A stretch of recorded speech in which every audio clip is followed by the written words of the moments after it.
Hello, everybody. Welcome to the 6th episode of Practically My Monologue. My name is Nina, but most of you know by now. I'm just going to start off by saying I apologize that it's been so long since I've uploaded. I think I've decided that I'm going to do like a monthly, 1 or 2 times a month, but probably monthly episode, because I honestly don't do very much, and it's hard to come up with content sometimes. And it's not like I can't just hop on here and talk. I can, but I don't want to just ramble because it's fun. Don't get me wrong. There's been episodes where I've rambled about stuff and I don't mind doing that, but I wanted something with a little bit more substance and like something I'm concentrating on. But yeah, I hope everybody had a great Thanksgiving. I did. We went over to a coworker of mine's house and it was really fucking fun. I had a nice time. It was the first time I had got to hang out with anybody down here, and it just felt good. You know, it was a good time. I brought food. We played some games. We talked some shit. It was a really good time. Kyle had a good time, and I did too. And a beautiful day too. Florida Thanksgivings. I miss my snow, for my Christmas, but we will be going up for Christmas, which is exciting. But for Thanksgiving, though, being at the beach or being in Florida, highly recommend, because that shit's nice compared to being in the Midwest where it's fucking freezing. Also, sorry if you can hear these things clinking. Let me move them. I got coveralls on today, and these things clink and move around. I'm caught. Okay. But yeah, I had a good holiday. Work is not fun. I'm not a big fan. I don't think I'm a fan of work in general, but at the same time, I am. We can talk about that for a second, actually, and then I'll dive into the topics I had for today. Like I've said multiple times, I loved my job at the liquor store. Now, I know I shouldn't compare those together because it's two entirely different things, and that's something that we're going to talk about as well, just comparing and stuff like that. But I have liked all of my jobs enough to not hate going there, and this is different. I worked at Red Robin too, and that was not fun. It was stressful and exhausting, and it was surprising that it was so stressful and exhausting. For experienced servers, it probably wasn't, and it was probably easier for them. For me, it was not. I just also am not a good server, but it was also fun because I was back home. So I'd smoke a little bit of weed and go in, and it kind of felt like I was playing like a little video game of like serving people and stuff. And when I wasn't too busy, it was a fine time. I didn't mind. I'd check on people. I got good tips. And then if you weren't busy, they'd send you home early, not keep you for 7 more hours. So, I mean, and I understand. And I don't, with this job that I have right now, I try not to get frustrated by it because it's just where I am right now, and I'm trying to just be chill and zen with it. But it's really difficult when people are just rude or disrespectful in a way. Like, the customers are okay. They're not my type of clientele. Like, the reason I liked Red Robin, going back to that for a second, was there were girls my age there. Like, it was all girls my age. And granted, that usually isn't my thing, but I did meet a couple really cool chicks out of it. Shout out to my little Red Robin family. But it was something I could relate to. I could relate to all of them, in at least 1 or 2 ways. And it was just kind of a decent time, girl time type thing. Here, there's all old white guys that come in, and then there's some chill, middle-aged, young black dudes, some young white dudes and stuff like that. It's all male, which is fine. And it was like a lot of my clientele when I worked at a country club and also when I worked at the liquor store. It doesn't bother me, but there's like no one my age. There's a lot of old dudes that like to fly airplanes. Not all old. There's lots of young dudes that like to as well. And the people there, I don't know if it's just like a Michigan thing or if it's a Florida thing or what, but like my humor transfers over about 50 to 75% of the time down here. And otherwise, it's just not. And also, when I make jokes about, being black or being a chick or just not really a dirty joke either, just a joke from me. If you know me personally, you know my humor, and it's mildly dark, but also ridiculous at the same time. So it's funny. They don't get it. They don't want to get it. And it's, some of them do. Some of my coworkers do. But also it's just like, fuck, they're just not my people, you know? And I just don't like the environment. I don't have any interest in what we sell. It sounds so bad. I don't. And I don't, it's boring. It's extremely fucking boring. It's all my jobs, even, I mean, the liquor store, I got busy a lot of the time, but when I wasn't busy, I still liked everybody there. So it didn't bother me to be there when it was slow, you know? But I can't be in an environment that is this fucking boring, dude. I really can't. I can't. Because even when I'm not at the register and I'm in the back doing inventory, there's not always shit for me to do. It's like there's no invoices. I hate putting out fucking overstock. I hate doing that shit. Wheeling around this cart where the wheel falls off.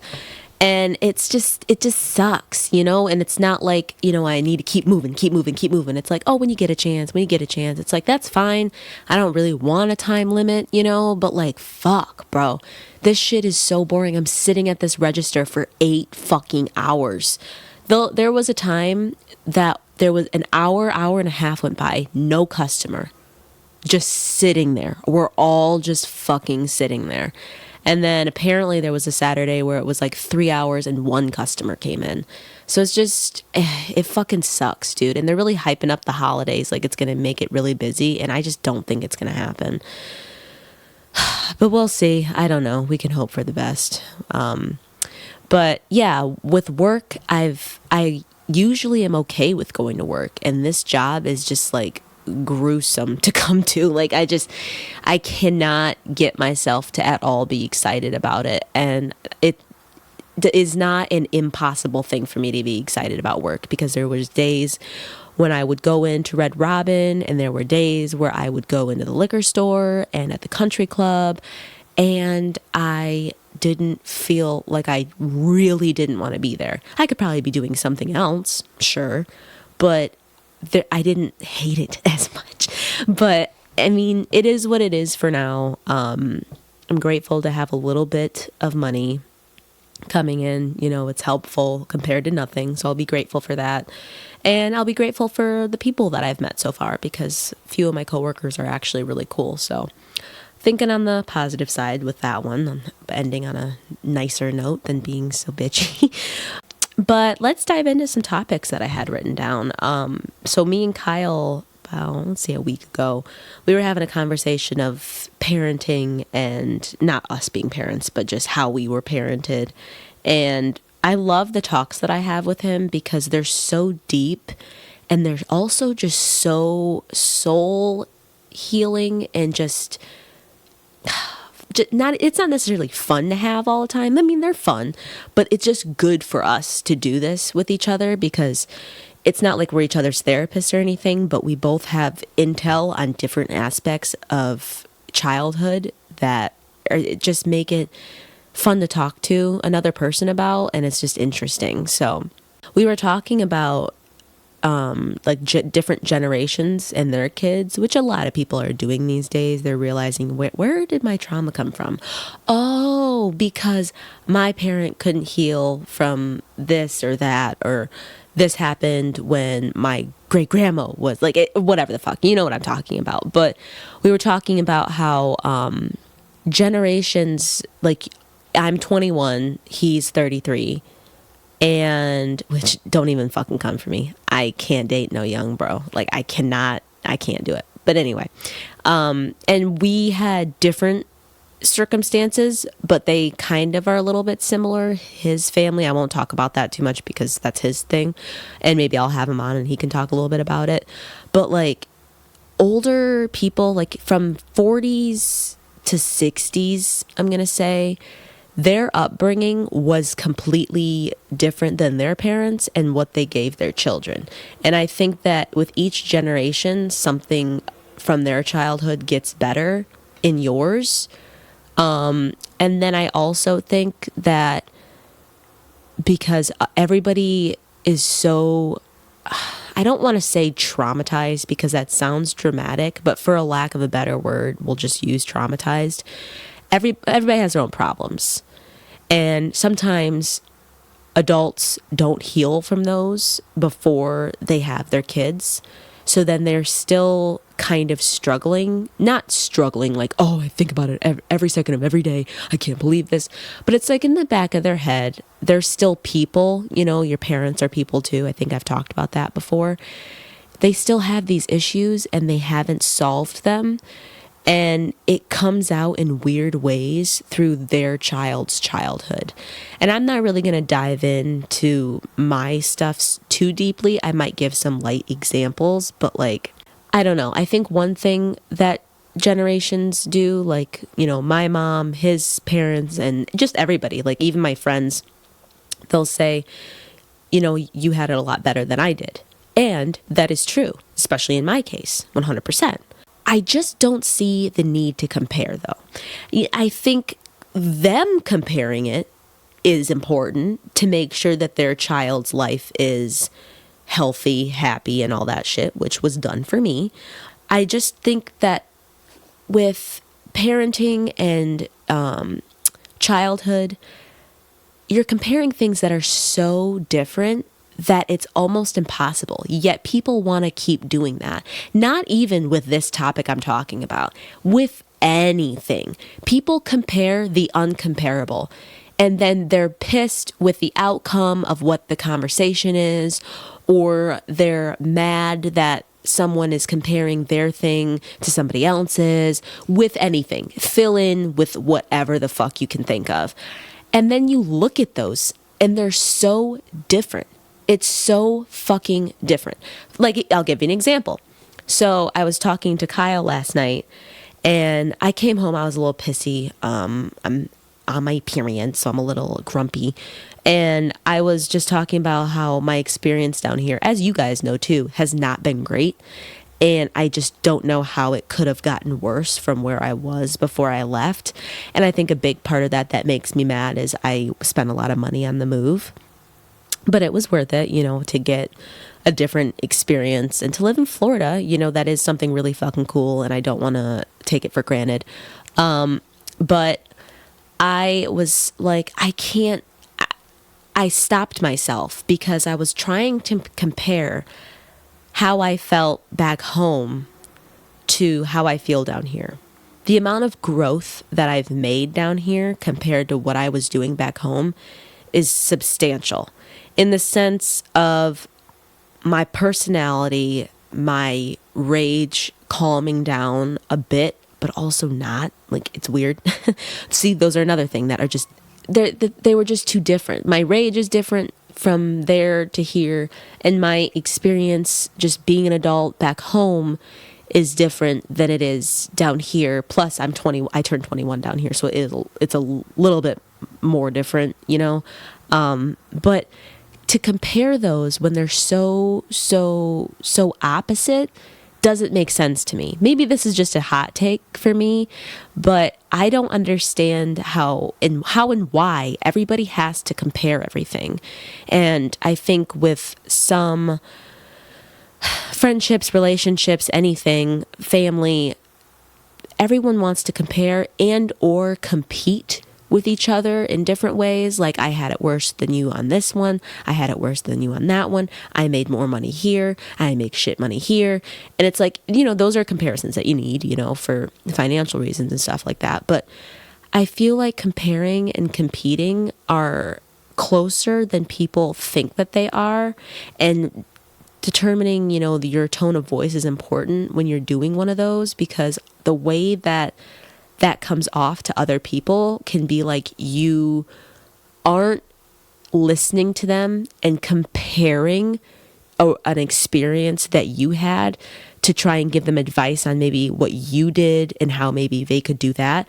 It sounds like you are competing to who's worse or to who's better, you know? And that's just something that me and him were talking about, was like, I don't understand why, in our example, like parenting, why people have to compare their shit to their kids, or their kids to their parents, or them to their brothers or sisters and all that shit. It's like, I think that going down memory lane is dangerous for some people, and some people shouldn't do it. And I also think that that doesn't make anybody feel better, comparing whose situations were worse to each other. You know, I feel like it's something we can talk about for sure, but I don't think that comparing them when they're so different is beneficial for anybody. But yeah, so that's a little hot take about just generations and trauma and comparison and stuff like that. But another thing I wanted to talk about was kind of driving a little bit, but not really, just stuff in general. Respecting people enough to keep them safe. Respecting people enough to keep them safe. Now, we got on this conversation as well. Me and Kyle did the same day. And the main example I can give you is the road. And I'm not going to get into my road rage talk because I did that the last episode. But I was driving with Kyle down here, which there's stories every day because no one can drive. But this Escalade almost side slammed me while I'm driving. Speed limit, I was slowing down actually to go to a light. If I would have gone probably any slower and he would have done that, or if he would have just nicked me or like came like an inch closer, he would have sideswiped the truck. And I look over at him when he gets into another lane, and it's just some dude, and I think he was on his phone. If not, it doesn't matter. And I've noticed, I talked about this before, the sense of community that people have. I mean, I know I'm in a city, so there just isn't that. That happens in small towns and stuff, but that is so not there at all. There is some sort of disconnection from humanity that people are just developing, and I find it to be disgusting. I think that people aren't realizing that vehicles are extremely dangerous. You can kill people with them. You can. And nobody seems to care anymore. The reckless driving that I've seen, especially down in Florida, is absolutely ridiculous. There's no reason for it. And you are putting people's lives in danger. And they don't care. And now, like I've said in other episodes, I don't think that I'm special. I just think people should realize that I have a family that they don't want me to die. Like, they might not like me, but they don't want me to die. So you driving so terribly and haphazardly, I don't even know if I said that word right. I think I did. But it's extremely rude. It's aggravating, yes, but what people aren't realizing is that it's very dangerous and extremely disrespectful, because I don't know what has happened to people, but the bare minimum of humanity is sinking lower and lower, and I find it insane. I just can't believe how people don't think about other people at all. And it's not that you need to save everybody. It's not that you need to say hi to everybody. It's not that you need to buy me anything. Just being respectful enough to merge, get out of my way, to put your blinker on, to do something to signal that, hey, I see you and you see me. Let's be in this together real quick so neither of us get hurt. And that goes for driving, that goes for anything. Mostly driving though, because there's lots of car accidents, but I just don't understand where we are as a human race to be so unattentive and to just be so disconnected. And it's social media, a big part of it is, and that's one of my last topics for today, or my last two. But I just don't understand how the human race has just become so disconnected. And like I said, it's social media, and it's the phones, and it's the technology, and it's all of it. And it's also just having so many people in one space, like a city like this, the tensions get higher. when there's stuff like that. That's why cities have high crime rates. Because when there's people everywhere, you need to get somewhere, you begin to think, and I've done this too, you begin to think that you're more important and you need to be first and you need to be here. And it's like, and I check myself on that all the time because it's like, nope, I'm here. They got stuck at this light too. So, I mean, I know I'm not special. So we're just going to sit here. We're all going to sit here. And I don't know. I just find it to be crazy how no one is...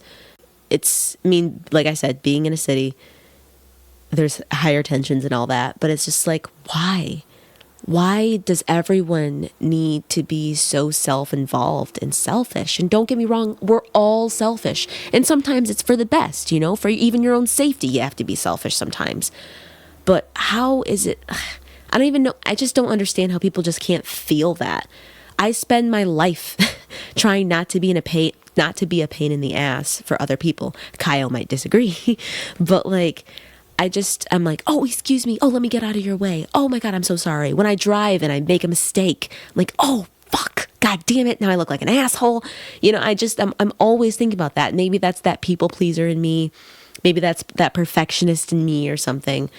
But I don't know. I just care enough about other people to not put their lives in danger, and I think that that's the bare minimum, and that's becoming even lower. So, but going off of what I was saying,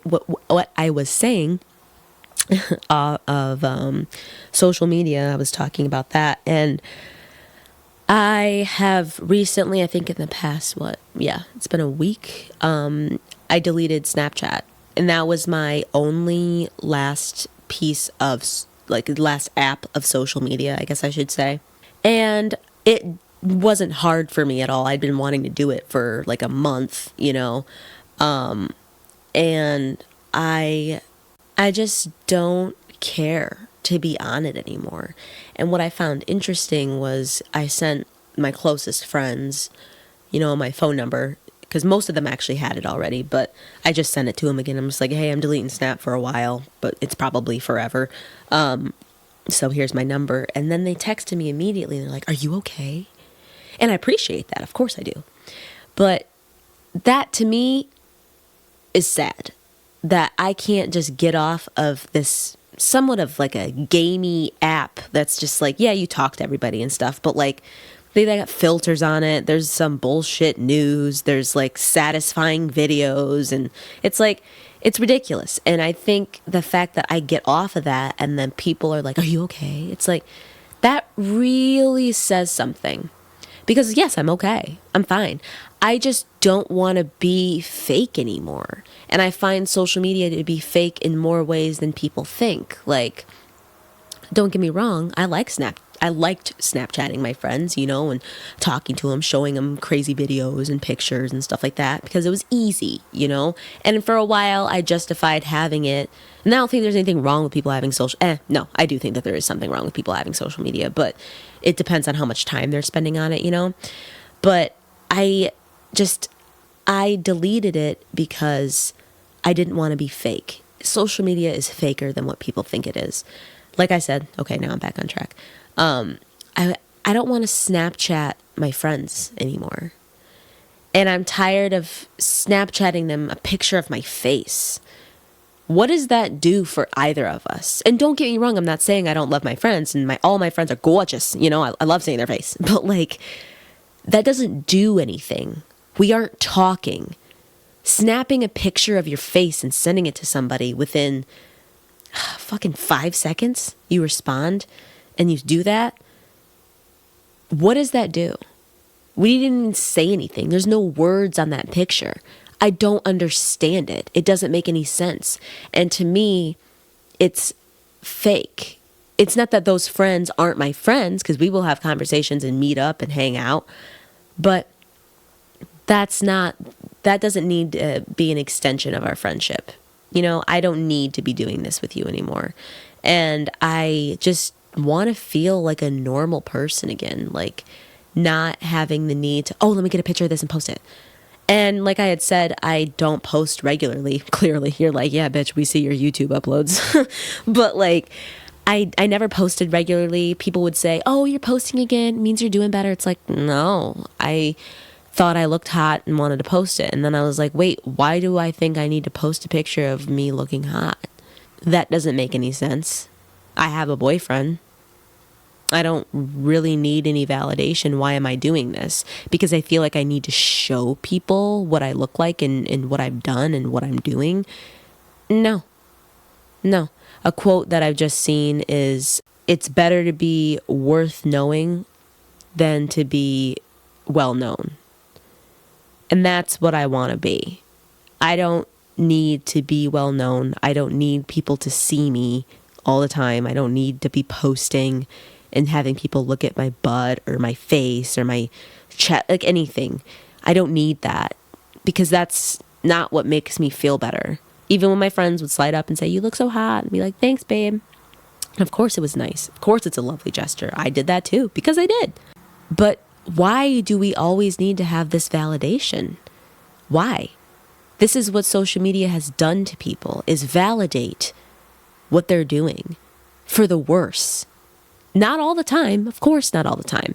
Validating good speeches, validating pretty flowers and babies and cool, But we feel the need to be validated all the fucking time. And sometimes people don't need to be validated. Because if you are, like I said, I don't know if it was in my last episode or it was the episode that I didn't post because it was so vulgar and angry because I had some drinks. But I was like, this whole body positivity thing with people being morbidly obese and everybody validating that, no, that's not my shit. Like you all know, I should name this fucking podcast I Don't Fucking Care, because I don't. That's Florida as well. I don't know how long that'll last. I'm going to talk over it. But people are validating people being extremely overweight. No. People are validating teaching they, them pronouns in kindergarten. That's another example I've already given you. No. I'm not validating that shit. And that's what social media does, is validate and just expose bullshit. And it only shows you what they want you to see. Now there's all these pictures. Oh, Hailey Bieber, she posted her unfiltered pictures. What a queen. What an icon. Fuck no. What? Is anyone hearing this? Is anyone understanding how stupid this is? Oh my God, she posted a picture of what she really looks like. Congratulations. I don't know what to tell you.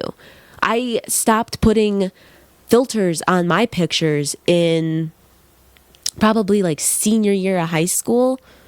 Because I realized, whoa. I don't have this smooth of skin. I don't have fake puppy dog ears. I don't have, I didn't take this picture in black and white. I didn't. So I don't understand. I never put filters on my shit. Never. Even those snaps that I would send back and forth, I never put filters on them. I did if there was a jokey one, of a Peppa Pig sunglasses. I think they had that filter on Snapchat or something. It was just funny. But at the same time, why? Why is any of this important? Why do people think that this is fun? And disclaimer, I'm not shitting on anybody for liking Snapchat and wanting to be on Snapchat. I'm giving you my explanation, not that you asked, of why I'm not on this shit anymore. Because it doesn't make any sense. And it's ridiculous. And people, it's too much validation. Everybody's searching for this shit. And then people on TikTok posting these videos of dancing and singing and la-di-da-di-da. It's like, how you want to get famous so bad. Everybody wants to have this famousness to them and be known. And it's like, for what? You're not special. There's famous people out there that I wouldn't say are special, because nobody's special, but they've actually done some shit. Dave Chappelle, he's not just a fucking comedian. He's a storyteller. It's almost like he's a motivational speaker. He tells the truth. He's value, he's value. There's a lot of people that don't like him. I say, fuck it. I don't fucking care. Bill Burr. I don't think that he thinks he's special than anybody else, and I don't think that either, and I'm sure he doesn't, whatever.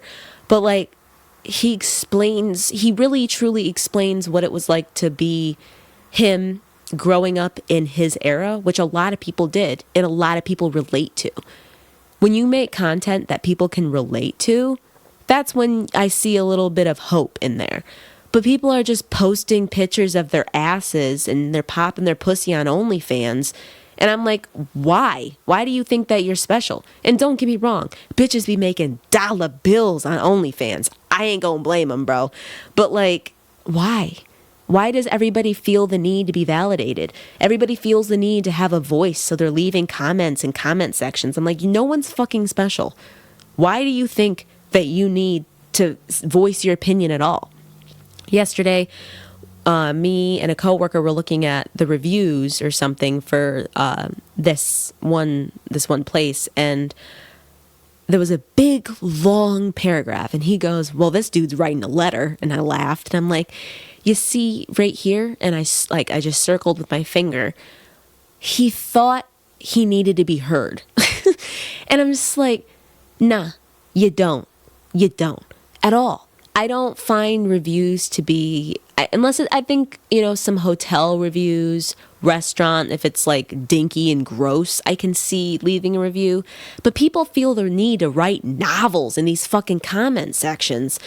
And I'm like, why do you think your voice needs to be that heard? Like, I don't know. Maybe I'm just, it's not even like I'm a quiet person. If you know me, you know I'm not quiet. And if you really know me, you know I'm not as introverted as I seem, these days anyway. But it's like, I don't know. I just don't understand why everybody thinks that they need to talk all the time and why everyone's opinion is supposed to be valid. It's not. It's not at all. Like, it just is wrong, There's a lot of things in this world that everybody's just going around preaching, and it's fucking wrong, and it's not helpful. And if it's not wrong, then like I said, it's just not helpful, So I don't know. That's kind of why I just got rid of Snapchat. I just found it to be dumb. It's like, I don't want to be on this shit anymore. It doesn't make any sense, and I already knew that before I have kids, I would get rid of it because I'm not posting pictures of my kids on the internet because I find that to be ridiculous, especially those like vlogger family channels or whatever with their kids all over their shit. I'm just like, it's different when they're like a baby, like newborn, because they're not going to look like that. I just don't see the purpose of it at all. I feel like it's dangerous. I think people are giving out also too much information about themselves. And I'm sure I've done that on this podcast. And this is probably the only social media type thing that I'll ever do, But I think people are they give up so much information about themselves. And I think it's dangerous. And then we have all these issues of people being stalked and followed and shit. It's like, and no, I'm not blaming anybody because stalkers are fucked up. It's not their fault necessarily, but I'm just saying, why do we need to tell the world about all of our fucking problems? I think that there's some things that people should just keep to themselves that they're not, and then they say it out loud, and then they get clapback or hate or whatever the fuck, and they're like, well, it's like, no. You put your opinion out there. There's going to be other people that have their opinions. And that doesn't mean either of you are right or wrong. It means that people have opinions. Just like I was saying in the beginning, you're comparing the uncomparable. Someone is always going to think differently than you, and you aren't going to change that. You can tell them how you think, but they're not going to change their way of thinking for some stranger on the internet. Like, I don't understand. Everybody's like, well, we can make a difference and all this shit. And yeah, I mean, we can. We should be. But who really is going to do that? People don't want to do things that don't benefit them. And that's where just being a human and being selfish comes to play, because I'm not saying that that's not me either. I always want the benefit, right? Who doesn't? But I also do things for other people and just for me to make me feel good, giving back. And I mean, even this is just one thing I do. Whenever I see trash on my walk, I pick it up and I carry it to the next trash can. That's what I do. I just do that. And then when I had water bottles in the truck, I'd give out water bottles to people that were on the streets.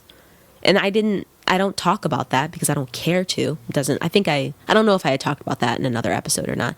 I'm just thinking of the closest examples I can think of. It's like, those are things that are like, I guess, my religion or something, is just taking care of my planet a little bit and helping some people out sometimes. Like, Yeah, I feel like if people did more of that than trying to go above and beyond and trying to do all these fucking crazy things and trying to spew all this nonsense that we should be approving, if they just helped out in their little community once in a while, I think that's good enough. I think you taking to social media and then putting all your crap and your opinion out there and shit, it's like, I don't know. I find it to be weird. And with the, and I'm not going to get into this at all, but with the Palestinian and Israeli conflict and stuff like that, it reminded me a lot of the BLM movement when that was really hot in during COVID. And I just see all of these wealthy or well-off people, mostly white, doesn't have much to do with it. This does, though. These white bitches from... And don't get me wrong, I love my white bitches, but like, they'd be putting BLM in their Instagram bios and shit, and I'm just like, could you be any faker? And that's what you're doing? Oh, thanks for the support.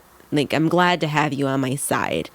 Like, I feel like people taking to social media to talk about it, I mean, I think it can be helpful, don't get me wrong. I think just strangers trying to put their opinions on what's going on in different areas of the world on the internet and then getting mad when there's again, why do you feel the need to get on the internet and talk about it? I think, with what's going on over there, I think it's definitely worth talking about. And when there were things in the news with innocent black people getting shot, that's something to talk about. But everybody putting their opinion out into the world, it's just like, I don't know. I just don't think that it's necessary. And I think that people want credit for trying to be the nice guy when you could just be the nice guy and quiet, But yeah, so that's my little spiel, I guess, on social media and just why I don't fucks with it anymore, because it's dumb to me, and I think it's a waste of time, and I think that everybody should be reading more and journaling more and getting outside more instead of scrolling and snapping, but kind of also going into a different topic, I was talking about community, and I have definitely sensed way less of a community down here than I ever have in my life. I think, like I said, it's a big city, so it's not going to be community oriented. There is in like certain areas, of course. And, I guess I have my little itty bitty community. I got my neighbor downstairs who always waves. And then our truck actually died a couple days ago, and our neighbors gave us a jump and stuff, and we met them officially.